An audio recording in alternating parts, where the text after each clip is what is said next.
For years, observers have been speculating over which fatal illness afflicts Russian President Vladimir Putin. But in recent months, this discussion has snowballed.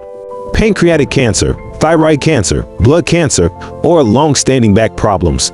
True or not, these rumors have forced everyone to think seriously about what would happen if Putin were gone. The opposition believes that if Putin departs, his regime will go with him, and there would be a chance for a new perestroika. Conservatives think this moment would be a chance to tighten the screws. Either way, there is deep uncertainty about what and who would come next.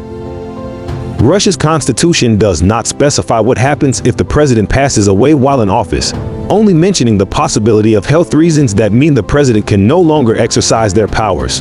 However, in practice, the procedure is the same as for a resignation. In the current situation, the question of preparation is critical.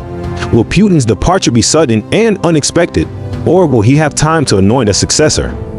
The elites will have less room for maneuver if a successor is known in advance. The more time there is, the more manageable the power transfer will be. If support for Putin remains relatively stable, Putin and his successor will have considerable political capital at their disposal, what we might call the ideology of Putinism. So far, this ideology has ensured a stable regime. However, if Putin leaves the presidential post suddenly without having had time to ready a successor, everything becomes much more unpredictable. A lot would depend on factors beyond Putin's control, and the role of the elite would be far more significant. According to the Constitution, the Prime Minister becomes acting president if the president is unable to do their job. But the acting president's powers are limited. They cannot dissolve the State Duma, call for a referendum, or propose constitutional revisions. The status of acting president seems like an ideal starting point for a potential successor, which is why many observers believe a power transfer would begin with the appointment of a new prime minister. For all his merits, it's unlikely Putin sees current Prime Minister Mikhail Mishustin as his successor. Mishustin is not close enough to Putin and has been unable to become more than a political technocrat. Even if something happens to Putin tomorrow and Mishustin becomes acting president, this does not automatically make him the favorite candidate to win a subsequent presidential election because Putin has not chosen him. If Mishustin were suddenly placed in the position of the acting president without adequate preparation, he would be in a complicated situation. He would depend on the presidential administration and any major independent political decisions or government staffing changes, which surely cause conflict. The exact constitutional procedure in the event of the president's death is that the Federation Council has 14 days to call presidential elections. The vote must take place within 3 months of the termination of the president's powers.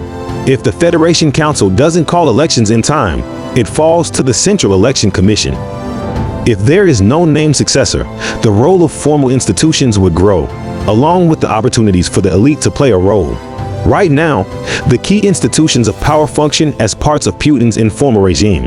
But if Putin were to leave without a successor, they would become conduits for the interests of large corporations, the security services, the leadership of United Russia, and influential associates and friends of Putin. An intense struggle for official levers of influence would quickly get underway, and the key question would become whether the elites were able to reach an agreement on a successor. Whether a consensus emerged or not would depend on many factors, but above all, on the state of Putinism itself. Today, when the government has abnormally high ratings, the population is mobilized and the opposition silenced, the chance that the elites would come to an agreement, or rather, that a part of the elite would successfully impose their choice, is high. Conservative forces, primarily the Siloviki, would likely take the initiative, which means the subsequent regime would be more violent, more hawkish, more repressive, and even more radically intransigent. Like it or not, this sort of worldview is far more in line with Russian public opinion at the moment than a modernizing or reform agenda. But if Putin departs when the pro-war bloc is weakened, when there is less political support for the regime, higher levels of discontent, and more economic problems, then the Siloviki will have less room for maneuver, and the voice of modernizers and big business will be stronger.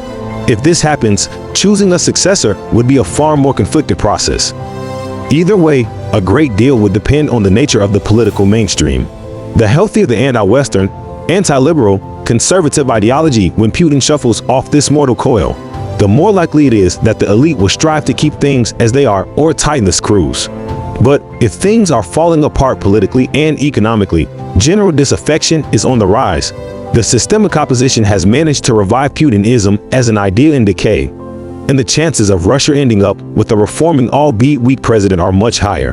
Put simply, given the current political environment in Russia, the sooner Putin drops dead, the greater the chances of a conservative revenge. So viewers, what will be the future of Russia after Putin? Give your opinion on this in the comments below. We will be back with another video. Until then, stay with us.